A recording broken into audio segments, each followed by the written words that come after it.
All right, and this is Wednesday, special edition triple header, 7 o'clock. It's actually 7:17 on my dial, p.m. Eastern Standard Time. We welcome to the program in a very short moment W. Gifford Jones and his daughter Diana. And what you need to know about Dr. Ken Walker, as his real name is, the pseudonym there is W. Gifford Jones. He's a graduate of the University of Toronto and the Harvard Medical School. He trained in a general surgery at Strong Memorial Hospital, University of Rochester, Montreal General Hospital, McGill University, and Gynecology at Harvard. His storied medical career began as a general practitioner, ship's surgeon, and hotel doctor. For more than 40 years, he specialized in gynecology, devoting his practice to the formative issues of women's health. In 1975, he launched his weekly medical column that has been published by national and local Canadian and U.S. newspapers. Today, the readership remains over 7 million. His daughter, he's 96 years old now, by the way, and he's going to be addressing natural health as opposed to what we're bombarded with by media and pharmaceuticals, whatnot. But his daughter Diana, a graduate of the JFK School of Management there at Harvard, it will be kind of taking over his legacy. So they both will be joining us momentarily just after I dial them in. This is Discussions of Truth. I am Ian Hamilton Trottier. Donate to the program at Ian Trottier, INTROTTIR.com, or even StopMassMedia.com. Listen to me here every Wednesday, 5 p.m. Eastern Standard at 5 o'clock p.m. Eastern Standard. I think I just repeat that, pardon me. Buy a t-shirt and my book coming out next month, Trying Day Publishers, available now for pre-order on Amazon and Barnes & Noble. If you're in the UK, it's available. I'm not sure, remember what the house is. It's also available in Canada, Australia, and Canada. It's available at chapters.com. Okay, so bringing on, we're going to first bring on Diana. And then we will thread in. Dr. Ken. Okay, dialing Diana.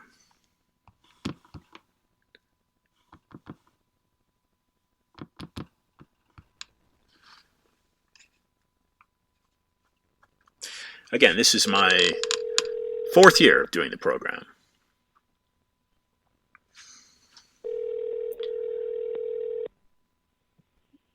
Hello, this is Diana.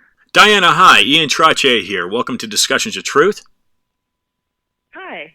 I'm going to keep you on hold while I thread your father in, if that works for you. Oh, sure. Okay, adding your father right now.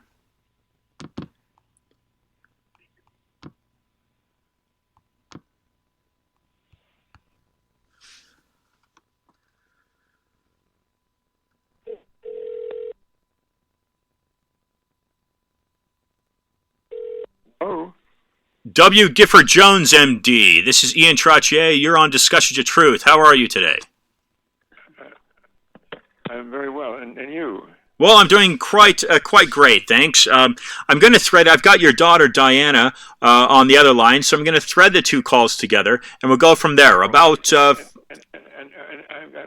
who are you now? Ian Trottier. I have a program out of Miami, Florida. Hey, go ahead. Discussions of Truth. Yes, Diana, are you there? Yeah, I'm here. Fantastic. Hi, Well, Diana. your dad said hi. Oh, hi. Go ahead. Hi, Diana.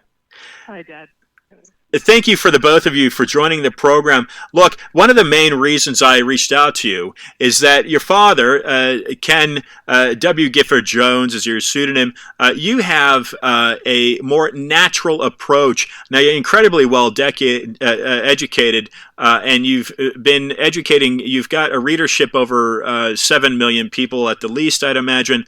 You've been educating people for decades. You're 96 years old. You just scaled a skyscraper in Toronto, and like I said, your academics achievements are relatively minor, and not to say that lightly, compared to your overall achievements in the medical field, in my view. So for listeners not familiar with you, you have a more natural approach to longevity, which is the reason that I've invited you, and Diana, I think on behalf of your father, you've accepted to join the program, and of course is a very timely matter with the World Health Organization, I think today or maybe yesterday, declaring this current coronavirus scare a global pandemic.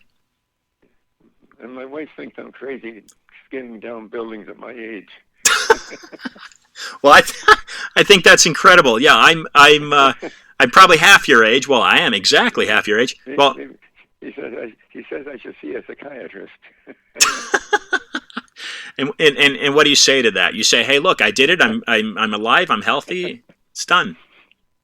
Well, she's put up with me for 64 years, so I guess we keep going on and on. Congratulations. Thank you. Diana, now your father has developed and built a legacy here, and you're educated at Harvard, the JFK school, but you've got a different approach. I think you've got more of a management approach to medicine. Is that correct? Yeah. I think you're right. I'm about half my father's age too, and I grew up with him, teaching us about good, healthy lifestyle choices. And as I've gone through my career, lifestyle choices are more than just that medical focus on what you do when you are not feeling good, when you're sick, you need to see the doctor. It's the air you breathe, the food you eat, the people you associate with, where you live, how you think. It's all of that. Right. Excellent. Very well said. Doctor, should I call you Dr. Ken? What do you like to be called? I've been called a lot of names. Maybe you can call me Giff, make it short. Giff, what is your view on that? You obviously you've educated your daughter. What's your basic elementary approach to medicine and health? Well, not medicine, but health. First of all, I think you have to realize that to get to 96 years of age, you've got to have good genetics, and we can't control that. You have to live a good lifestyle. And you've got to have a hell of a lot of luck along the way, that you don't die of, some terrible disease when you're younger. So that it's a matter of that old cartoon, that said we've identified the enemy, and the enemy is us. We are our own worst enemies at times in terms of lifestyle. Well said.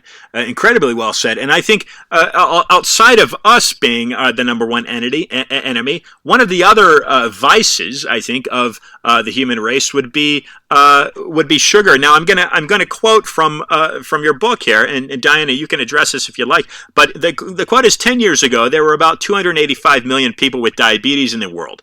The number is projected to grow to 438 million by 2030. That's less than 10 years now, and 54% increase. In India, for instance, you cite, cases of type 2 diabetes will skyrocket by 72% over this period. 72%.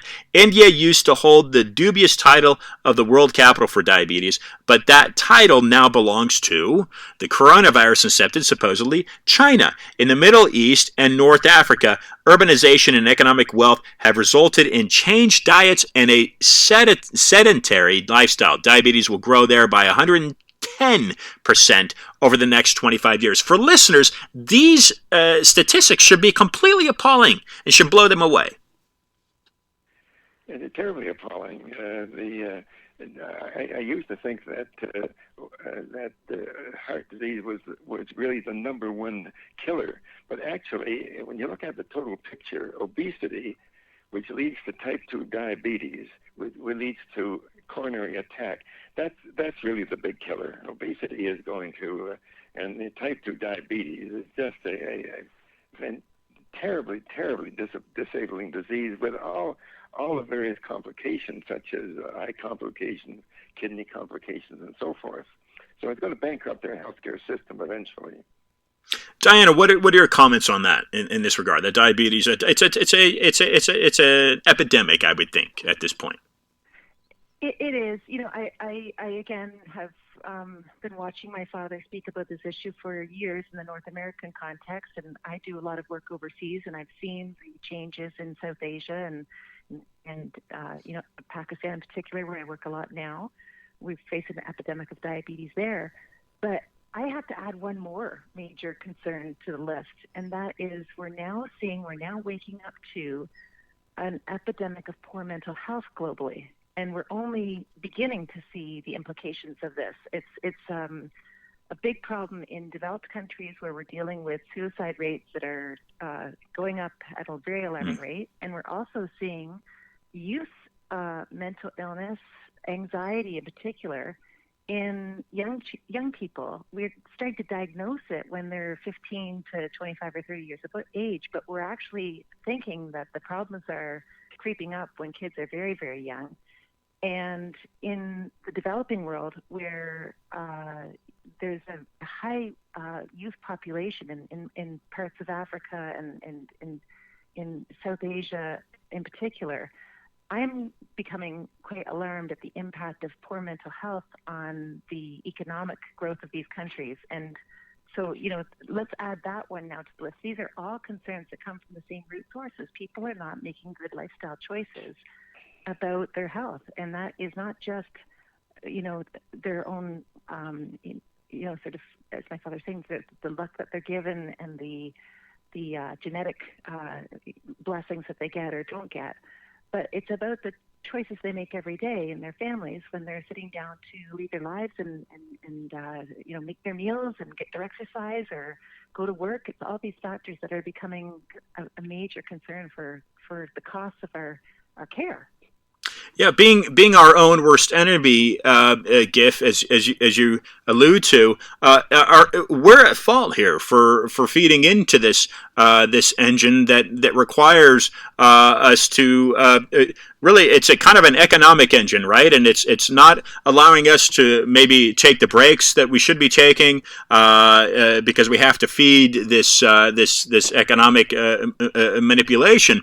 How long have you seen because this is an alarming deterioration. The statistics that you're throwing out here in regards to diabetes are quite alarming. You began writing your articles in the mid-'70s. How long have you seen this deterioration apparent? Ever since I started writing my articles. You could see it coming, and it's just gotten worse, over the years. I think now, if you're up to early on, right now about 1 in 4 people have type 2 diabetes, but after you get to the age of 65, 1 in 14. So it's a major disaster, and it's not going to get worse because a lot of it deals with common sense, and common sense has unfortunately become a very uncommon commodity.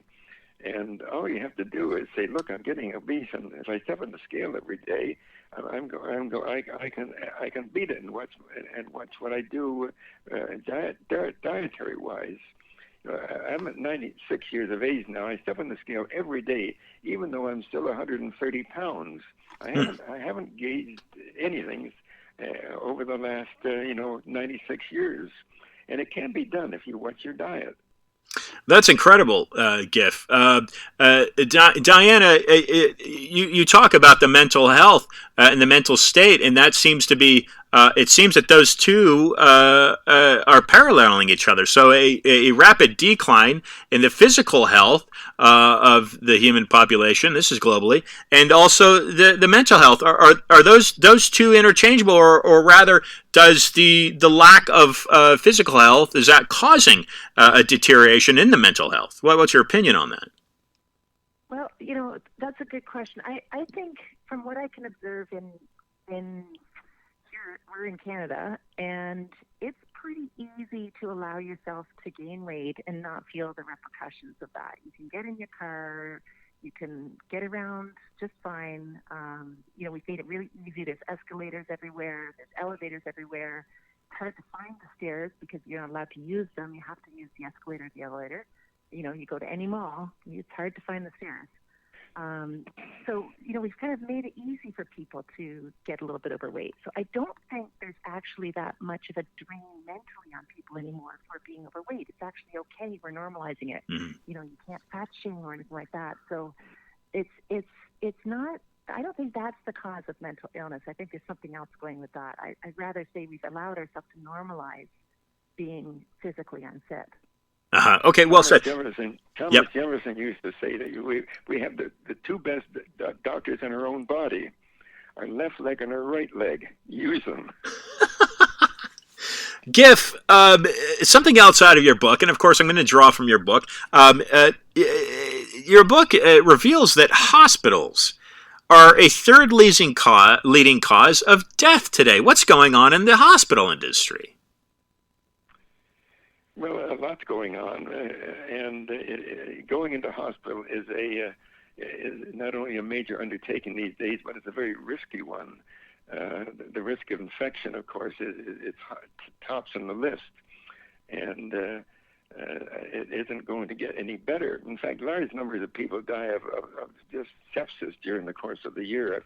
I forget the figures right now, but it's an amazing number that develop hospital infections and go on to die, but primarily because the antibiotics that we're using now are being overused by so many people for minor situations that they should never be used for, and so that you're ending up with bacteria that are literally resistant to all the antibiotics that we have.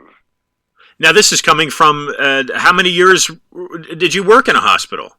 I would assume you worked in a hospital. Well, I did my last surgery when I was about 75. Wow. And so I've been in a hospital setting a long, long time. Diana, what's your opinion on hospitals? Obviously, it sounds like you would counsel listeners to, do you agree with your father and that they should caution prior to entering a hospital? Hospitals are wonderful places where doctors work miracles every day, and I have a lot of respect for the folks that work there, all of them, the doctors, the nurses, the staff, the custodians, everybody's doing hard work there, and it's not a pleasant place to be if unless you're one of those, wonderful souls that dedicates your life to helping people get better. So, first of all, terrific people work in these places, and hospitals are to be respected and admired, but it's true what my father says, that we do tend to get infections while we're in the hospital, and so the key is don't go there if you don't have to. If you get sick and you need care, go there. But long before you get sick, practice prevention. And if you do need to go to the hospital, then one of the sort of pieces of advice I always give everybody is make sure you've got an advocate with you who can argue for you and sort of be a champion in that environment to make sure that the room's clean and that people are taking good care of you. So, and I think Diana would agree with me that the sooner you get in, the quicker you get out of a hospital bed and home, the better. Well said. Wonderful. Excuse the mispronunciation, but Ignaz Semmelweis was ridiculed more than 150 years ago when he told doctors in Vienna that simply washing hands would save pregnant women from dying of perpetual sepsis. Let me go. Do you have a comment on that? Well, the interesting thing is that Semmelweis, of course, has been proved correct. that doctors were not washing their hands going from the autopsy room back to delivering a child. But the sad thing about it is that doctors have been so resistant to change over the years. Take a look at history, and time again, the problem has been solved when they look at them in the face, and yet they don't do anything about it. And so Semmelweis was unfortunately ridiculed by his colleagues. He was unfortunately driven out of his professorship at the university, and eventually died in an insane asylum. Interesting. So it's and even today, looking at the epidemic of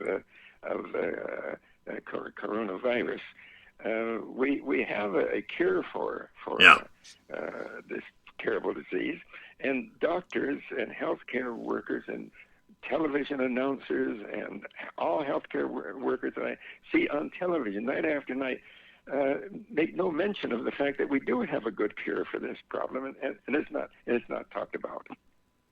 Yeah. Now, I want to talk. I'd like you to talk a little bit to listeners about. I'll just read this. In 1977, and I think Diana, you're speaking here in the book. When I was only 9 years old, my father wrote his first article advocating for the legalization of heroin for use by doctors in treating the pain of terminal cancer patients. I'd like both of you to take turns to talk a little bit about that. I'll leave that with Diana. You want to take that on, Diana? Go ahead, Diana. Yeah. Dad, this is really your story. Why don't you start, and then I'll. Well, I read an article early on in my surgical career that heroin had been available in England for 90 years. 90 years, and I thought, why shouldn't it be available in Canada? So I wrote a New Year's resolution article, and I was living in Niagara Falls at that time. And the editor of the Niagara Falls Review looked at it, and he said, "That's interesting, Dr. Walker, but and I think you're going to get maybe about 12 people writing into the editor about it." Believe it or not, in that small city, 1,200 people send in letters to the editor complaining about the fact that we don't have heroin in Canada. Huh. And that led to a 5-year battle on my where I working writing articles for the Globe and Mail at that point, and I wrote article after article asking for the legalization of heroin, and I was criticized by the Canadian Cancer Society as being a headline-seeking medical journalist. My medical colleagues said morphine is just as good as heroin, even though a third-year medical student could tell you that heroin was more a better painkiller. And the hospital pharmacist said I was wrong. The RCMP, Royal Canadian Mounted Police in Canada, said I was wrong. And what happened, I ended up going to England and doing my own research and finding out that even young children who were in pain were given heroin, not by that name. They used another name for it, and people who had severe burns, or people. I spent one evening at the London hospital, and 3 patients with coronary attack came in. The first thing they gave them was a shot of heroin, which was easing the pain, and also, of course, eased the fear of dying. So, making a long story short, it took me 5 years of repeatedly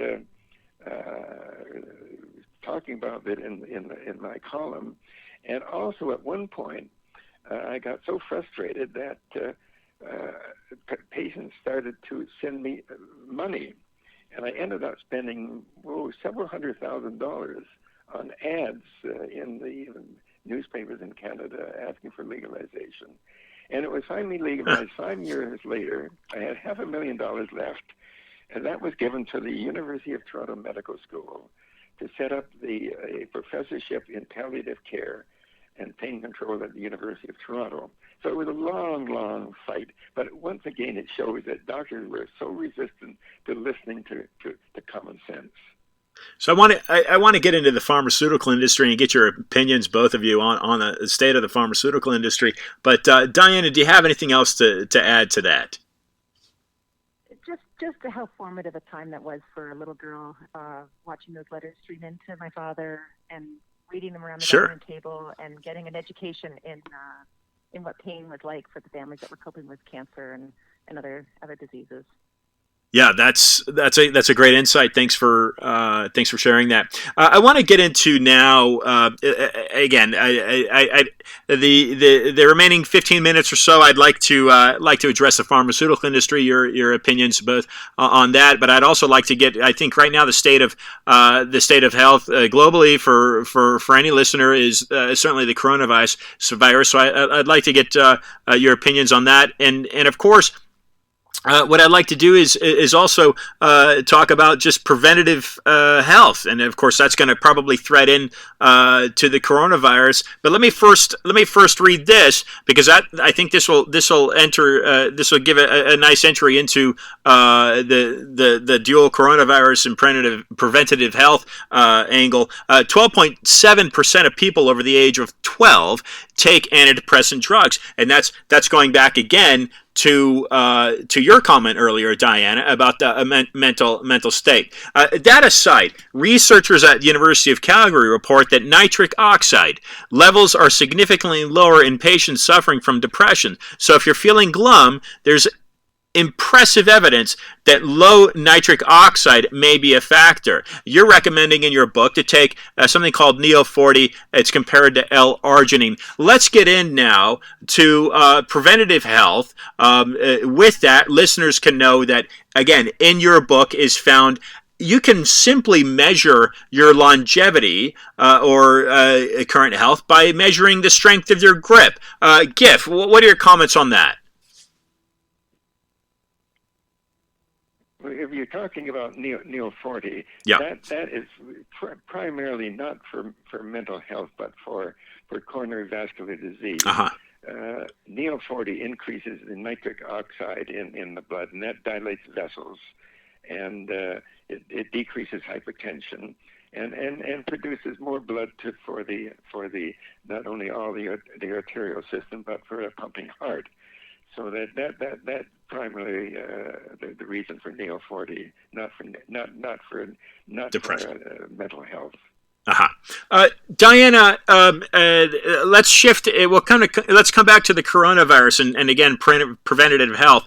But in your view, Diana, is what's going on in the pharmaceutical industry? Is there corruption that listeners need to be concerned about?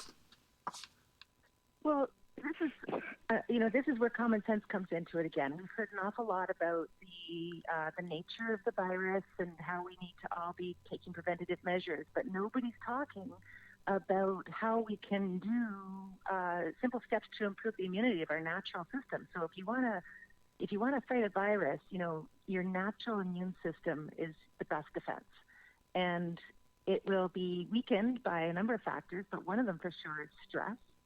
And another one is an absence of vitamin C, and this is where my father has been writing for a long time about the role of vitamin C in boosting your immune system. So, Dad, you should say a word or two about. And possibly what most of your listeners do not realize is that high doses of vitamin C given intravenously can cure any viral disease, including the coronavirus. Wow. And I've just written a column about that, which I'm sure will be published in the next week or so. And the fact that people are dying of viral diseases, and when you have coronavirus, you usually die of pneumonia. And Dr. Frederick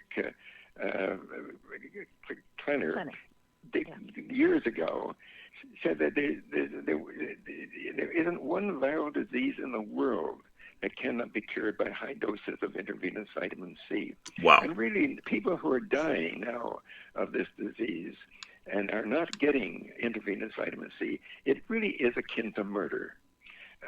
It's total medical negligence. and it's just a terrible situation medically that doctors are so loath to admit that vitamin C intravenously is an antibiotic, and one that can literally cure people now who are dying. So I hope that that gets good. Yeah. I want to add. I want to add something that's really kind of interesting for me here because, my father is 96 years old, graduated from medical school in 1950. It was a different time, a different era. Pharmaceutical companies weren't as powerful as they are now. And nowadays, when you call, my father's always saying, just, go, it's simple, make up the IV solution. When you talk to today's experts, so-called experts, about the IV solution for vitamin C, they'll tell you that you've got to go through 6 or 7 regulatory bodies, umpteen reviews and steps that will, protect us all from one, threat or another. But what used to be a fairly simple thing to make an IV solution with one component or another now has become a situation where corporations are telling us what's okay and what's not okay. And you can see how that's really become a problem. You've got regulatory body upon regulatory body sort of gatekeeping what pharmacists can do, what doctors can do, what hospitals can do, and everybody's scared of being sued. And so, in effect, we're left handcuffed and unable to do what is actually not that complex a process. Giff. And Diana, you're totally right. Expand on that, if you will, Giff. Expand on that. Well, Big Pharma has been a great blessing. There no doubt there are antibiotics and other things they're doing, and penicillin and insulin and so forth. But in another way, they've been a big curse too, because they really are a huge factor in because they make so much money. For instance, they've made so much money on cholesterol-lowering medication, billions and billions a year, and I think cholesterol-lowering drugs, and I've said this in my column, it's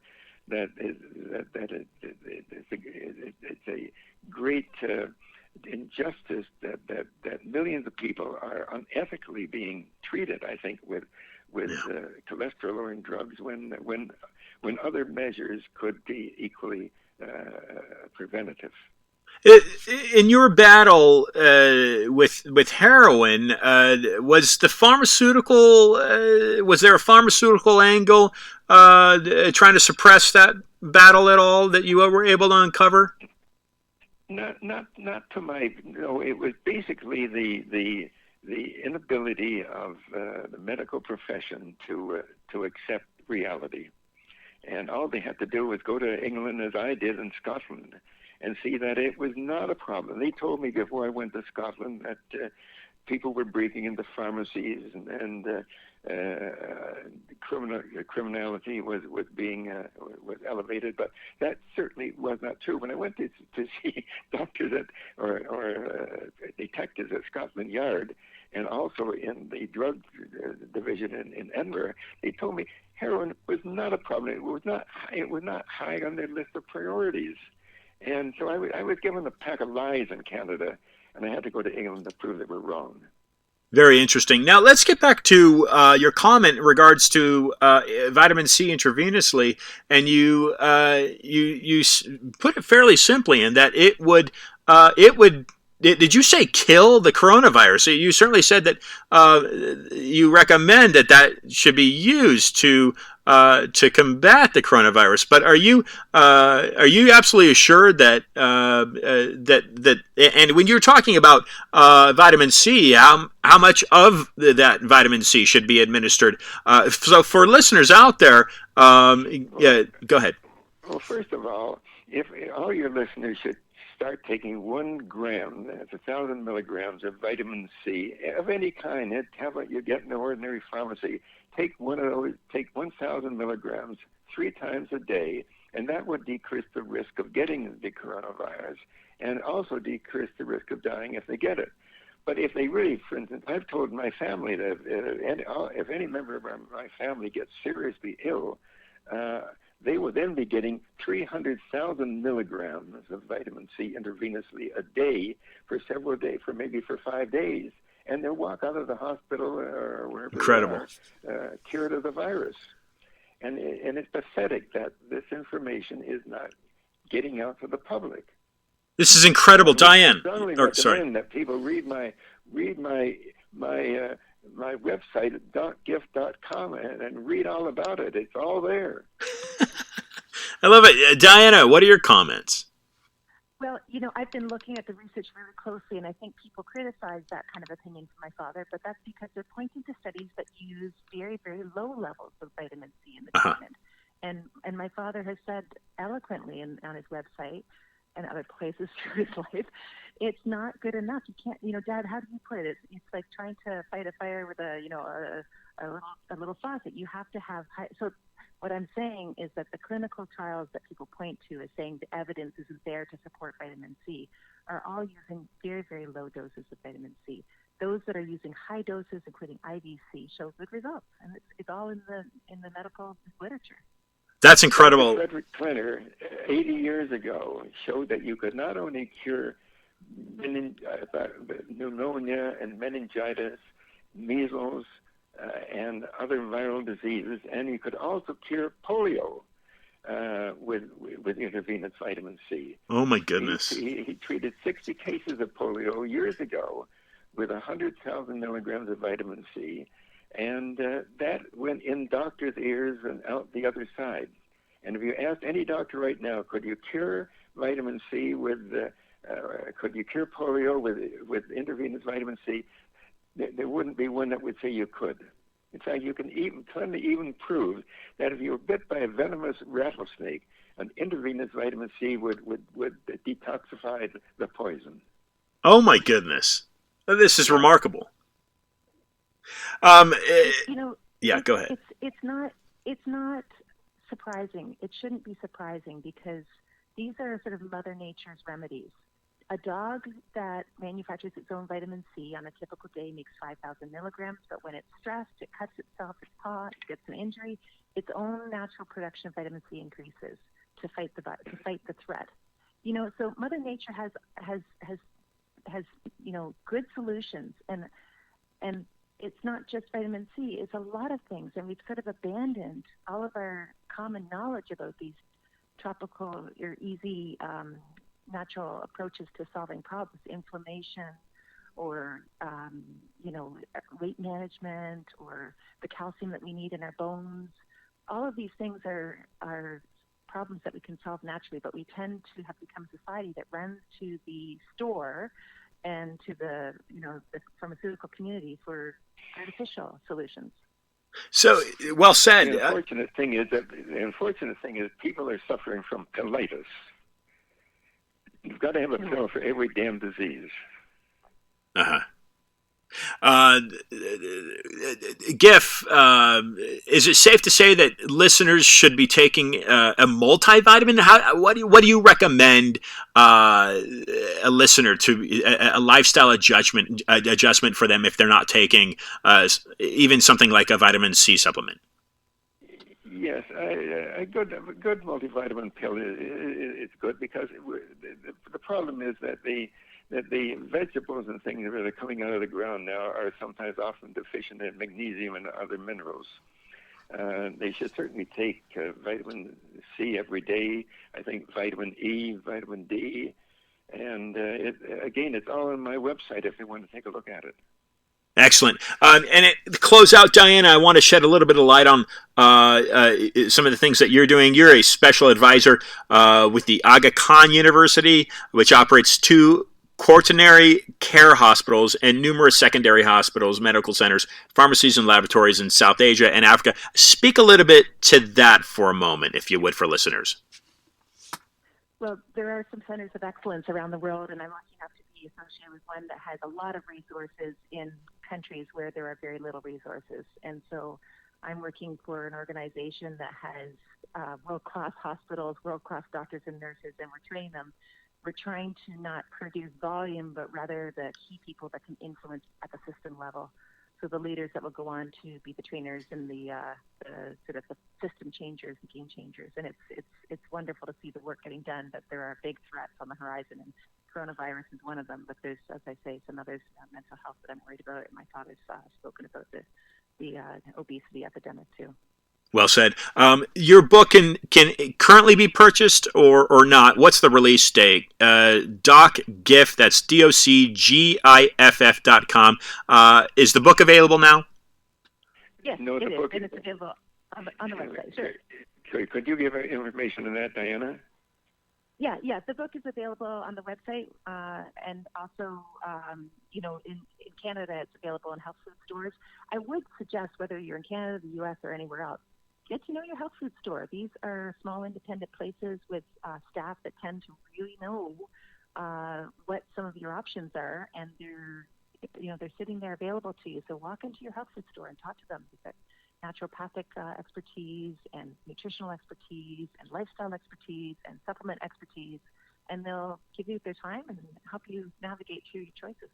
And listeners, this is counsel coming from, W. Gifford Jones, who's now 96 years old, and his daughter Diana. They both co-authored the book. They're both educated at Harvard, amongst other fine institutions. Some parting words from both of you. We'll start with Diana, and we'll end with Giff. Some parting words for listeners, please. Parting words. I guess what I would say is that you will have a really good experience if you visit www.giff.com, so DOCGIFF.com, because we've got there the 45-year history of all my father's writing. So you can navigate through it. It's all organized by health topic, and it's entertaining, and it's a glimpse into not only the history of sort of health in the last 45 years, but also the research that's been done, because what my father did over the years was largely report on the most interesting research that was being done at the time. So you can kind of see the story of health over the years, and it's really a fascinating place to go to check out. I recommend it. Thank you. Giff, some parting thoughts and words for listeners from you. Well, I'll tell you a couple of things. That you can walk into a health food store and you know you're not going to die. You can walk into a doctor's office and you're never sure that you're going to have some problems. And I think from a lifestyle standpoint, people should walk more, step on the scale every day, watch their weight, and they'll live a lot longer and healthier. Wonderful. Giff, Diana, thank you for joining Discussions of Truth. We look forward to continued developments and the contributions that you're making. Thank you for all that you do. My pleasure. Thank you.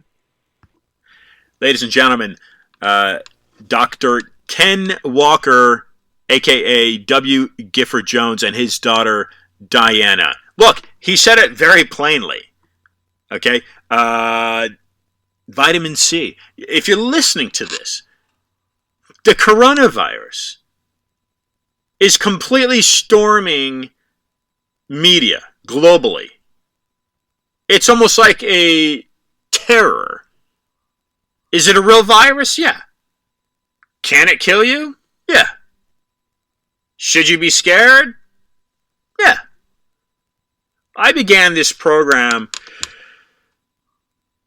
4 years ago, 2016, because of a local scare and controversy regarding the Zika virus. And the media had the local population going haywire, just nuts, spraying DEET all over their skin, their arms, everywhere, freaking out if they'd gotten a mosquito bite, thinking the mosquito was carrying Zika.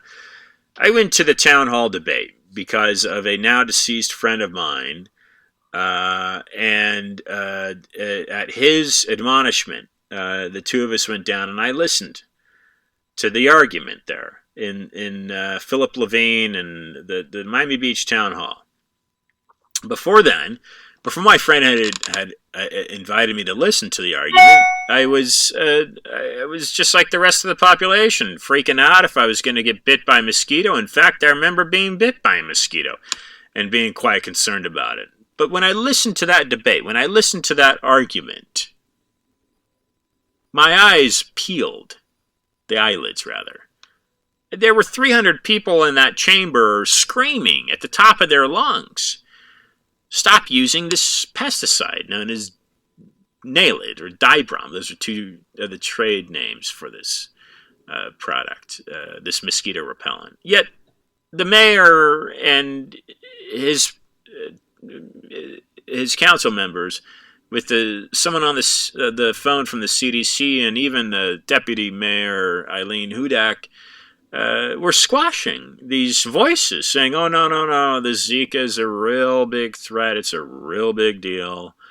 You've got to spray. We've got to spray for these pesticides. We got to fumigate these neighborhoods." And so that's what happened.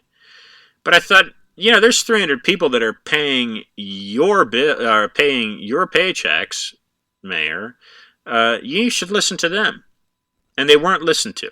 The local population was totally squashed and shut down. Well, those are strings being pulled like a puppet. And that's what I had told the CBS reporter as she interviewed me. I was just someone in the crowd, nobody in particular. And as I dove down into this Zika hysteria, there was reaching out to New England Journal of Medicine, reaching out to Lancet in the UK. There was no direct link. The Zika caused microcephaly in developing children, which is a shrinkage of the brain. There was no direct link that it was a real health threat, yet there was a direct link. In that sense, there was a direct link that the pesticide being used was. It was banned by the European Union as a known neurotoxin. What did it for me? And if you've listened to all 3 episodes here today, what did it for me? I mentioned this in my first hour with Bill Blunden. What did it for me was the research out of Stanford by one Anthony Sutton. The Rockefeller Bank, as I'll refer to it, owns, and this is current, 2020, they own a patent on I believe it's the extraction process of the Zika virus, which was found in a monkey in the Uganda forest in the 1940s. They continue to own that patent. They also, the largest shareholders of Chevron Chemical Corporation, which developed the pesticide known as Nalid or Dibrom in the 1950s. That is now owned, or manufactured rather, it's not owned, to the best of my knowledge, it is manufactured under license, I would assume, by Vanguard Chemical Corporation out of Los Angeles. Those are 2 banks. Banks, B-A-N-K, banks, profit, money, economy. So how do the Rockefellers play both sides of the paradigm? Root that to Anthony Sutton's research. A mind game. A panopticon. A Hegelian dialectic, if you will. Control both ends of the opposites. Or the spectrum, rather, to control the outcome. Is that what's happening today with the coronavirus? Is there an attempt to achieve order out of chaos? Is a chaos deliberately being created? If I was a betting man, I'd put my money right there with W. Gifford Jones. He said it right here on Discussions of Truth. Intravenous vitamin C will knock out that coronavirus. Thanks for tuning in. Tell a friend. Tell a coworker. Tell a family member. Donate to the program. Buy a t-shirt. This is Ian Trottier for Discussions of Truth. Until next week, folks. If you do nothing else with your day, simply be awesome.